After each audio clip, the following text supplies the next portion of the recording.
Hi, I'm David Hancock from Indiana University, and I want to talk about the transition between two systems, Jetstream to Jetstream2. As a computer scientist, I have an affinity for powers of two, so I was going to talk about all the various forms of two in the English language, but instead we'll just talk about Jetstream2. So you probably recognize this diagram. This is the Jetstream1 system overview. The production environments are distributed between Indiana University and TAC, hosted at the University of Texas at Austin, as well as a test and development system at the University of Arizona.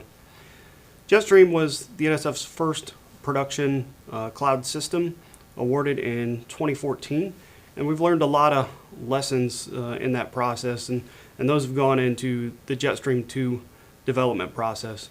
We have expanded the environment from the original, adding some additional GPU nodes, CPU nodes, some NVMe for telemetry data, as well as additional Ceph storage expansion. And those have been used for discretionary time as well as prototyping new projects.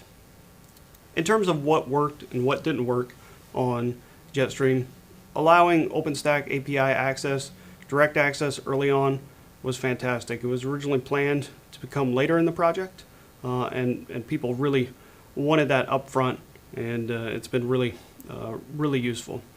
Also, handing out full control, giving users root level privileges in this virtualized environment has worked really well. It hasn't been a security nightmare that one might expect, and we now have the data to back that up. The other thing that's worked really well is the idea of indefinite workflows, allowing instances to run continuously, providing there's an active allocation for PIs. So that means we have instances that have been running for multiple years in some cases. These are things that are not possible in your traditional batch computing environments. The development of trial allocations for users to prototype what started as a pilot and production environment has also been very useful to come in before they spend the effort into getting a full allocation to say, will this system work for me? First sponsored by XSEDE, and then on our own discretionary time. Some of the things that didn't work are BlackBerry desktop app. We just killed that project right away. We never started it, actually. Forcing smaller allocations into the research allocation process is something that has been a struggle and hasn't really worked. These users that may come from their lab or desktop systems, moving them into a large centralized environment and the XSEDE ecosystem, they haven't been a good fit for these larger research allocations that get allocated on a quarterly basis. So that's something that's taken some adjustment. The other thing that's needed tweaking is a lack of multi-year allocations. So on the other end of the spectrum, projects that are funded for 3, 5 years, or sometimes up to a decade with renewal want to bring in their data and tools for gateways and other things, and know that if they're moving hundreds of terabytes or even a petabyte of data, they're not going to have to move that out in a few months after if their allocation isn't renewed. So that's something we continue to press on to be adjusted. The other adjustment is a lack of shared data set storage.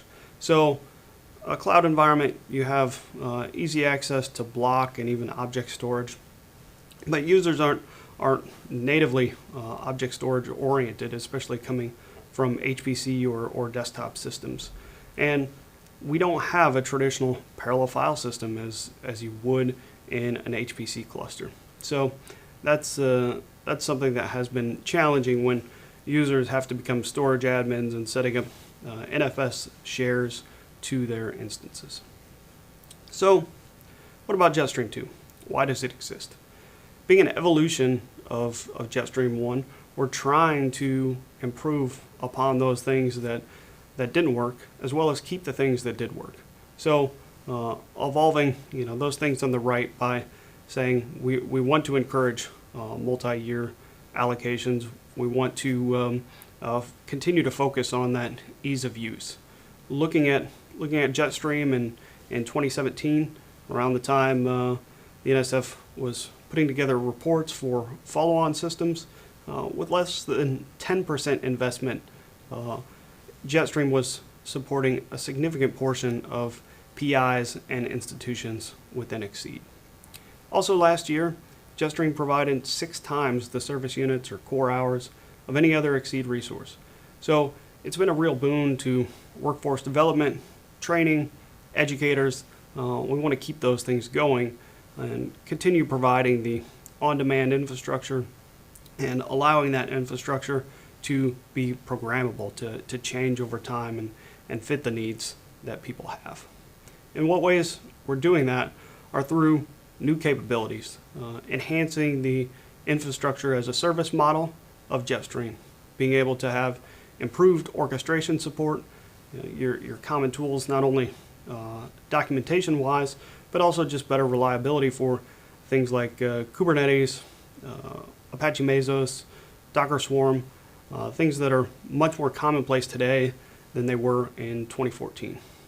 Also, making virtual clusters something you can do today with your own templates, but making those easier, push-button type functionality, and not only having Jupyter hubs and Jupyter notebooks, but federating those with another authentication mechanism. So you're not using local authentication or one-time authentication for that.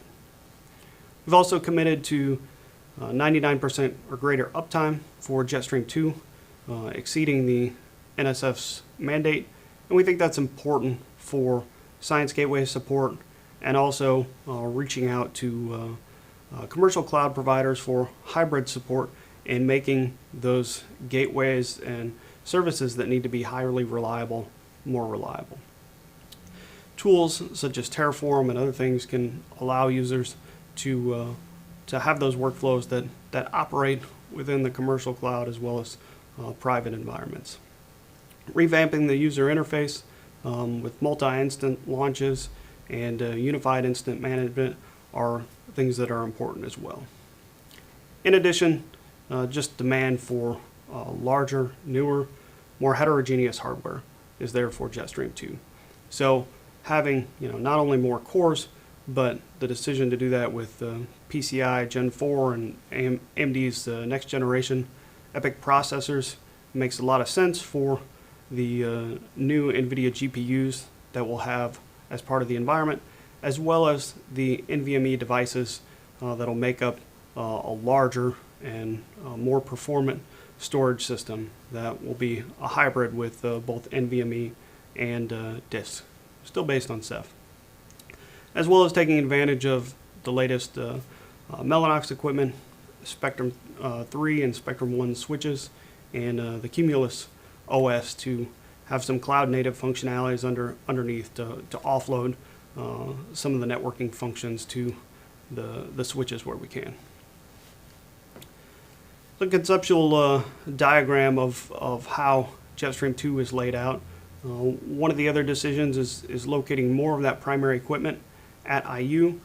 Being able to have high availability within the system is important, and we've been able to make that very reliable in Jetstream and expect to improve that in Jetstream2. The regional environments will be targeted at different functions.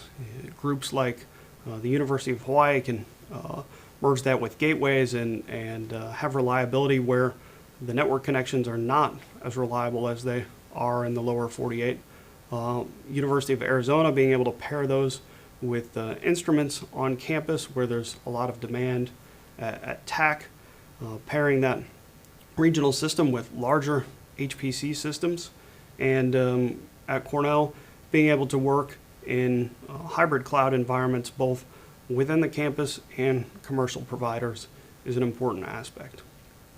Conceptually, the software interfaces work in similar ways to Jetstream, where we have core OpenStack services that are primary.